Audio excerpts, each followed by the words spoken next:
maintenant je vais passer à l'assaisonnement. Je goûte pour déterminer le sel qui manque. Je vais donc mettre le sel, le poivre, un boudin demande à être bien relevé, les épices, je prends des épices spéciales boudin,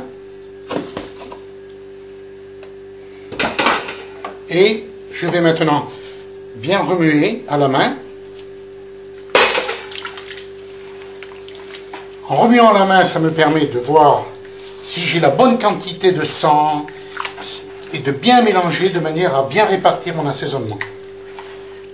Là, le boudin, il est tiède, plutôt chaud, ce qui fait qu'il va s'embosser facilement, c'est-à-dire que je vais pouvoir le mettre dans les boyaux avant qu'il ne caille. Parce qu'un boudin, quand on le met en boyau, s'il est froid, on s'embête et l'embossage ne se fait pas comme il faut. Donc maintenant, je vais mettre le boyau sur mon entonnoir.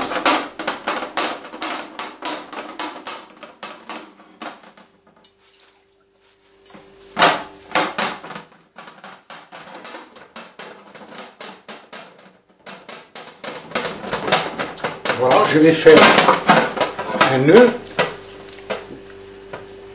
Donc, pour faire le nœud,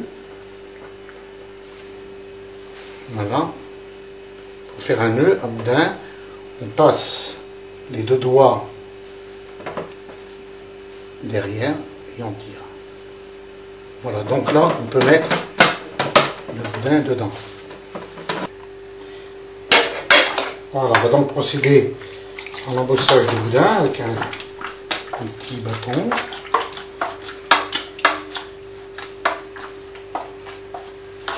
Avant qu'il n'y ait plus de sang de boudin dedans, j'en remets pour éviter les poches d'air.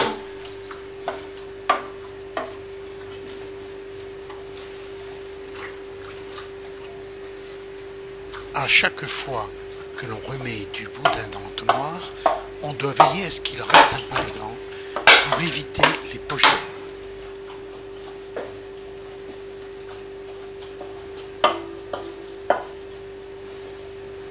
Voilà. Donc maintenant, je vais attacher le boyau. Donc je retourne bien. Je passe dans la main. C'est très important de savoir attacher comme il faut, sinon tout le boudin repart. Voilà. Donc maintenant le boudin est prêt à mettre à la cuisson. Je le mets dans une bassine en attendant la cuisson. Donc je refais un nœud, deux nœuds. Voilà, bien sûr. Ensuite je vais mettre la viande.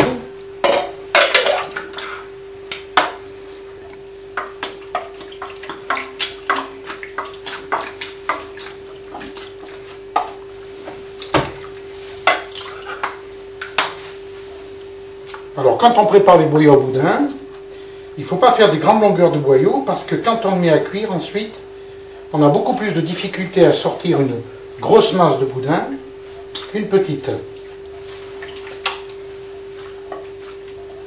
Alors là, je vais arrêter là parce que je veux tracer mon boudin. Donc je vais faire voir comment on trace. On prend un boudin, on lui donne une portion de 120-130 grammes.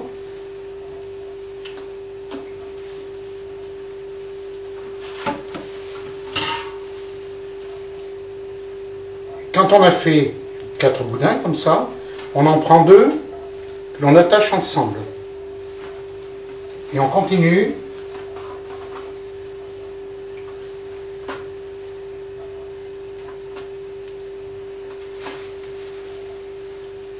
De manière à ce qu'il ne se défasse pas. Et là, j'arrive donc à la fin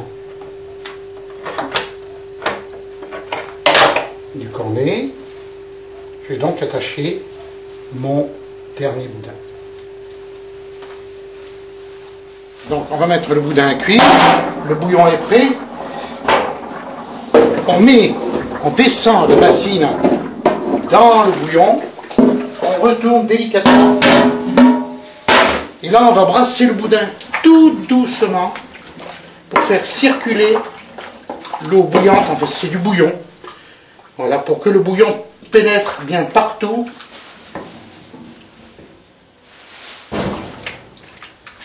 Voilà. Là, on va mettre la plaque de charge pour qu'il trempe.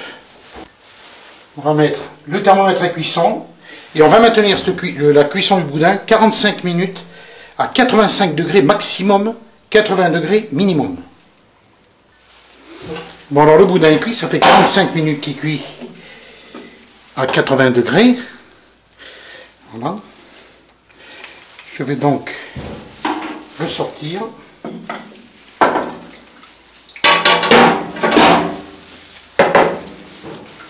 Je vais vérifier la cuisson. Donc je vérifie la cuisson. Il n'y a pas de sang qui sort, donc il est cuit.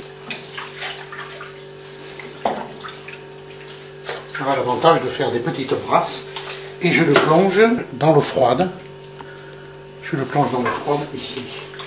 Pour le rincer et stopper la grise. Maintenant qu'il est rincé,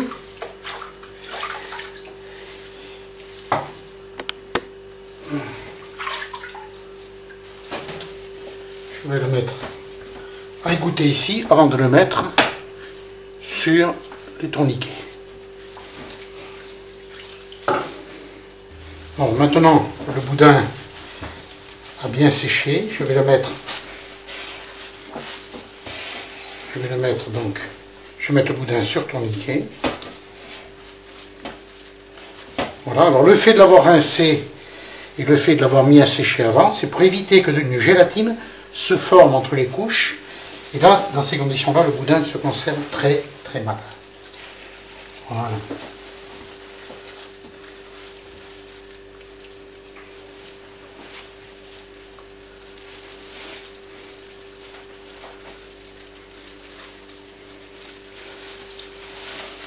Et voilà ce qu'on appelle le boudin tracé. Et bien on va le défaire.